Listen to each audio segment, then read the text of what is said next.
आशा करता हूँ आप लोग बहुत अच्छे होंगे। मेरा नाम है भरत गुप्ता और अपने इस छोटे से channel Bharat Gupta help tech पर आपका एक बार फिर से स्वागत करता हूँ। आज हम बात करेंगे संस्कृत की। संस्कृत सिलेबस जो है हमका, ठीक है, जो संस्कृत विषय है, संस्कृत विषय में जो नया सिलेबस आया आपका 30% कटने के बाद 70%, तो 70% में आपको क्या क्या पढ़ना है उसके बारे में देखिए। गद्य भारती की बात करेंगे तो ये 3 आपका जो दिखाई दे रहा है, ये 3 आपके पाठ कर चुके हैं। उद्भिज परिषद, कार्यवाह साधे या देहम पतेहम, जीवनम निहितम बने। उसी के साथ बात करेंगे अगर पद्य की, तो पद्य में भी 3 पाठ कटे हुए हैं। कथा नाटक कौमुदी में भी 3 पाठ कटे हैं, ठीक है। बाकी व्याकरण में विसर्ग संधि वगैरह, तो ये जो कट गया इसके बारे में तो हमें कुछ लेना है नहीं, लेकिन हम बात करेंगे उसकी। अब जो ये 70% जो बचा है आपका, 70% इस पार्ट के बारे में बात करेंगे, ठीक है। 70% विषय जो आपका संस्कृत है, इसके बारे में बात करेंगे। और मैंने आपको सुबह भी विज्ञान का विषय बताया था, विज्ञान सिलेबस के बारे में, और मैं इसमें आपको संस्कृत के बारे में बता रहा हूँ। और आपसे निवेदन करता हूँ, सबसे पहला काम आप जानते हैं कि इस वीडियो को प्रत्येक व्यक्ति कम से कम 5 लोगों को, कितने लोगों को, कम से कम 5 लोगों को शेयर करें। अभी तुरंत शेयर कीजिए। जब शेयर करेंगे उसके बाद हम वीडियो को आगे बढ़ाएंगे, पहले तुरंत शेयर कीजिए। देखिए, शेयर ना होने की वजह से जानते हैं हर 10 15 20 25 व्यू आते हैं, तो फिर कहाँ से। हिंदी गणित विज्ञान गणित पढ़ाने वाले बहुत से होंगे, लेकिन संस्कृत पढ़ाना है आपके कहने पर हमने कहा है, तो इस वीडियो को जी भर के शेयर कीजिए। सबको शेयर कर दीजिए, जितने भी लोग आपके ग्रुप में हैं सबको शेयर कर दीजिए, क्योंकि मैं पूरा का पूरा सिलेबस कराऊंगा, ठीक है। देखिए, नए सिलेबस की बात करते हैं तो यहाँ पर कौन पाठ आपको पढ़ना है, ठीक है। देखिए किस पाठ से, तो यहाँ पर पहले आपको बता दूँ, गद्य के लिए आपको ये गद्य और पद्य आजू पाठ से संबंधित 35 अंक मिलेगा। केवल 70 नंबर के पेपर में 35 अंक मिलेगा, इतना याद रखिएगा। यानी आधा आपका पेपर जो है वो इसी से होगा, ठीक है। जिसमें गद्य खंड से आपका 2 + 5 = 7, यानी 2 नंबर संदर्भ के लिए और 5 नंबर अनुवाद के लिए। पाठ का सारांश लिखने के जो आता है वो 4 नंबर का आएगा, ठीक है। उसके बाद फिर पद्य का संदर्भ सहित व्याख्या होता है, ठीक है। फिर उसके बाद होता है सूक्तियों का संदर्भ सहित व्याख्या होता है, ठीक है। उसके बाद श्लोक का, उसके बाद फिर चय चित्रण होता है। हिंदी में भी, संस्कृत में लघु प्रश्नोत्तरी होते हैं। तो पाठों की बात करेंगे तो देखिए यहाँ से शुरू होता है आपका पाठ। ये व्याकरण है आपका, प्रत्याहार का परिचय। मैं व्याकरण पढ़ाऊँगा, चिंता मत कीजिए। इसी तरह जब तक मेरा व्यू पूरा नहीं हो जाता है तब तक भाई मुझे लाइव आने में दिक्कत है। उसे उतने मेरे गैजेट भी नहीं है मेरे पास, उस इस तरह का क्वालिटी कैमरा भी नहीं है। क्योंकि जब भी मैं पढ़ाता हूँ कुछ लोग कहते हैं कि भाई कैमरे की क्वालिटी जो है वो दिक्कत कर देती है मुझे, ठीक है। तो कैमरे की वजह से मैं, जानते हैं, मैं थोड़ा सा रुक जाता हूँ, अन्यथा मैं लाइव आके ही आपको पढ़ाता। थोड़ी बहुत दिक्कत इसकी भी है, ठीक है। बाकी शब्द रूप की बात करेंगे। देखिए शब्द रूप है यहाँ पर, सिलेबस तो हम देखते ही चलेंगे। शब्द रूप है यहाँ पर, और यहाँ पर धातु रूप है आपका, ठीक है। इसके आगे यहाँ से पाठ आपका शुरू होता है। ये आपका देखिए, ये है आपका निबंध के लिए। पहले आपको पाठ दिखा दें, उसके बाद फिर जी। ये आपका देखिए संस्कृत, ये गद्य है आपका। गद्य में कितने पाठ पढ़ने हैं? टोटल 9 पाठ। कितने पाठ? टोटल 9 पाठ। तो 9 पाठ आपको पढ़ने हैं गद्य में। और पद्य में कितने पाठ पढ़ने हैं आपको? पद्य में 4 पाठ। तो 9 और 4 13, और 4 पाठ पढ़ना है आपको कथा नाटक कौमुदी में।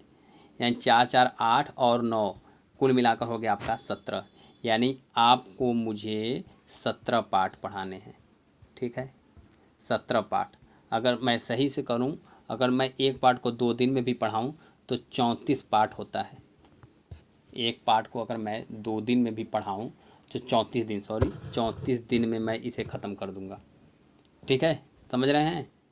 और आप निश्चिंत रहिए, संस्कृत का मैं, अभी मेरे पास किताब नहीं है इस समय, पुरानी किताब जो है मैं सोच रहा हूँ इससे अच्छा मैं नहीं लूँ, ताकि आपको अपडेटेड चीज़ें दे सकूँ। तो इसी तरह जैसे मैं स्क्रीन रिकॉर्डर के द्वारा ही आपको पढ़ाऊँगा, उसमें दिखाऊँगा भी कैसे कैसे क्या, उसी के थ्रू मैं आपको ये सब भी। और उससे पहले अगर मेरा चैनल उतने ऊंचाई तक पहुंच गया जहां तक मैं चाहता हूं, तो मैं आपको फिर लाइव आकर पूरा रिवाइज ही करवा दूंगा। लगभग मुझे लगता है दिसंबर जनवरी हो जाएगा।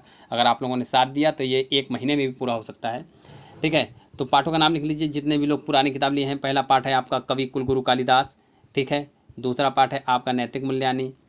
तीसरा पाठ है विश्व कवि रविंद्र। चौथा पाठ है आदि शंकराचार्य। पांचवा पाठ है संस्कृत भाषा गौरवम, मदन मोहन मालवीय, लोकमान्य तिलक, गुरु नानक देव और ज्योतिबा फुले। ये आपके 9 पाठ हैं, ठीक है। इसके बाद है आपका 4 पाठ में आपका है, पहला संस्कृत पद्य में है लक्ष्य वेद परीक्षा, सुक्ति सुधा, विद्यार्थी दिनचर्या गीतामृतम। ठीक। कथा नाटक कॉमेडी में क्या है, महात्मन संस्मरणानि, कारुणिको जिमुतवाहन का यौतिक पाप संचय और वयम भारतीय। ठीक है, मैं आपको एक बार स्क्रीनशॉट लेने का मौका भी दे सकता हूँ। ठीक है, ताकि आप स्क्रीनशॉट लेकर बिल्कुल आप, मैं देखिए मेरा नीचे टेलीग्राम का एक ग्रुप है, टेलीग्राम ग्रुप में भी अगर आप जुड़ जाते हैं तो मैं वहाँ पे आपको दे दूंगा, और मैं कोशिश करूँगा पीडीएफ का एक लिंक आपको शेयर कर दूँ। वैसे आप अगर खुद से डाउनलोड करना चाहते हैं तो मैं आपको साइट भी बता देता हूँ। एक साइट है UPMSP, ठीक है। इस पर आप अगर लॉगिन करेंगे तो नीचे जाएंगे तो लिखा रहेगा वहाँ पर खुद ही अलग अलग सभी का, देखिए कक्षा 9 का अलग रहेगा, 10 का अलग रहेगा, 11 का अलग रहेगा, 12 का अलग रहेगा। ठीक है, इन सब का अलग अलग रहेगा, और वहाँ पर जाकर आप हिंदी में पीडीएफ लिखा रहेगा, जिस क्लास के ऊपर आप करेंगे तो हिंदी में वो उसमें पूरा लिखा रहेगा हिंदी में ही कि नया सिलेबस या नया पाठ्यक्रम। ठीक है, नया पाठ्यक्रम लिखा रहेगा, आप उसको हिंदी में जाकर इत्मीनान से देखकर उसमें डाउनलोड कर लेंगे तो पीडीएफ इसी तरह जैसे ये मेरा खुल रहा है, देख रहे हैं ना, इसमें लिखा हुआ है नीचे, यहाँ पे देख सकते हैं आप, यहाँ पे लिखा हुआ है कि सिलेबस 30% जो है क्लास 10 पीडीएफ ऐसे ही आपको मिल जाएगा डाउनलोड में। अन्यथा आप यहाँ से भी स्क्रीनशॉट ले सकते हैं। मैं इसको थोड़ा लंबवत कर देता हूँ ताकि आपको दिक्कत ना हो। ये ऐसे ले लीजिए, एक बार में ये पूरा पाठों का ले लीजिए। ठीक है, ये एक बार में पूरे पाठ का हो गया आपका। ठीक, वीडियो पॉज करके ले लीजिएगा। उसके बाद देखिए ये ग्रामर का ले लीजिए आप, ये आपको इसमें लिखना है आपका निबंध। देखिए ये 10 टॉपिक 11 टॉपिक, इसमें से एक पर संस्कृत निबंध लिखना है, इसको एक बार में ले लीजिए। ठीक है, ये पूरा आपका क्या है, ये आपका निर्धारित पाठ्य पुस्तक जो है वो मतलब ग्रामर से संबंधित, और ये ग्रामर में समास, धातु रूप, शब्द रूप, संधि, कारक इत्यादि के बारे में। एक बार इसको ले लीजिए। ठीक है, मुझे लगता है आपने ले लिया होगा। अब मैं आपको पूरा समझा देता हूँ। आइए अब बात करते हैं, तो थोड़ा ग्रामर में बात कर लेते हैं। तो ग्रामर में आपको देखिए क्या क्या करना है। सबसे पहले ग्रामर में बात करेंगे, व्याकरण, अनुवाद और रचना के बारे में बात करेंगे। तो सबसे पहले आपको पढ़ना होगा प्रत्याहार। प्रत्याहार जानते हैं, महेश्वर सूत्र की बात मैं कर रहा हूँ। महेश्वर सूत्र सुना होगा आपने, महेश्वर सूत्र 14 महेश्वर सूत्र होते हैं। ठीक है, महेश्वर सूत्र की मैं बात कर रहा हूँ। तो महेश्वर सूत्र वो रहेंगे, उनसे हम प्रत्याहार वगैरह बनाएंगे। मैं प्रत्याहारों का परिचय भी करवाऊंगा। मैं जो नोट्स मैंने बनाया है, मैं उस नोट्स को लेकर, या जो मेरे बुक में दिया होगा मैं उस बुक को देकर आपको प्रत्याहार परिचय सब कुछ पढ़ाऊंगा। निश्चिंत रहिएगा, बस आप वीडियो को शेयर कीजिए, लाइक कीजिए। जो न समझ में आए उसके बारे में आप कमेंट कर दीजिए। ठीक है, मेरे सभी वीडियो में कमेंट उपलब्ध नहीं होंगे, कुछ वीडियो में होंगे, तो जिसमें उपलब्ध हो आप उसी में पूछिए। ठीक है, अब इसके बाद बात करेंगे संधि की। तो केवल आपको 2 ही संधि में है, एक हल संधि पढ़ना है और आपको एक विसर्ग संधि पढ़ना है।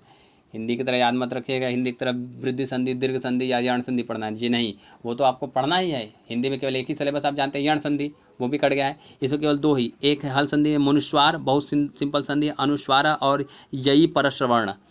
उसके साथ विसर्ग संधि की बात करते हैं, विसर्जनीय ससुजु और हरिश्च, ये सूत्र है संधियों का, और ये संधि भी है।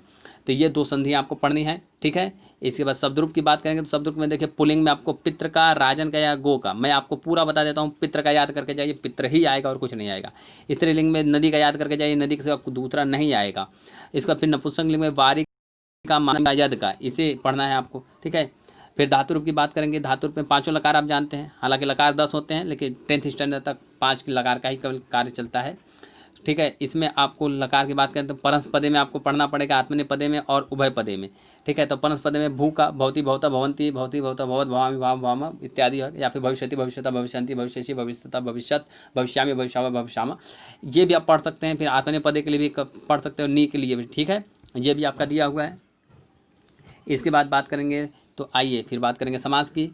तो समास में देखिए 3 समास, अव्ययी भाव, द्विगु और बहुब्रीहि, 3 समास पढ़ने। इसमें से आप केवल 2 दोहरा लीजिए, पक्का आपका सिलेक्शन हो जाएगा। पूरा का पूरा उसी में होना ही है, तो कोई दोहरा नहीं है। 90% जो आपका मैंने आपको सपना दिखाया है वो 90% पूरा हो जाएगा। अपने मम्मी पापा के बारे में सोचिए, 90% एक बार आपका आ जाएगा तो गाँव समाज में, जिले में आपका नाम रोशन हो जाएगा।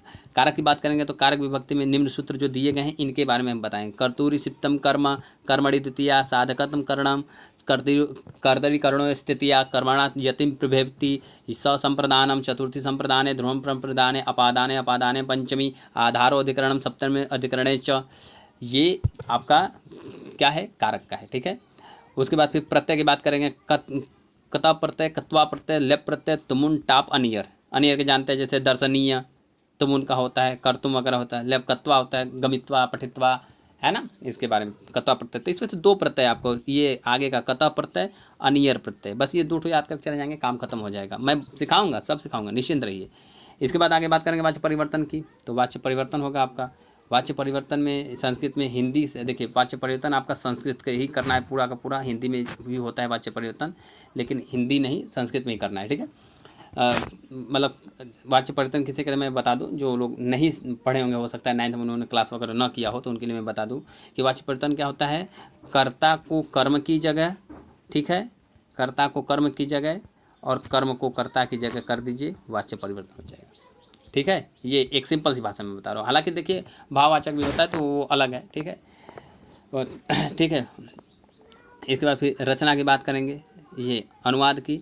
तो कोई हिंदी का एक अनुच्छेद दिया रहेगा आपका, उसको संस्कृत में अनुवाद करना होगा। एक थोड़ा सा पैराग्राफ देखिए इसमें दिया रहेगा 3 4 5 लाइन का, ठीक है, तो वही आपको अनुवाद करना पड़ेगा, ठीक है। 5 लाइन वाक्य भी दे सकता है अनुवाद करने के लिए, ठीक है।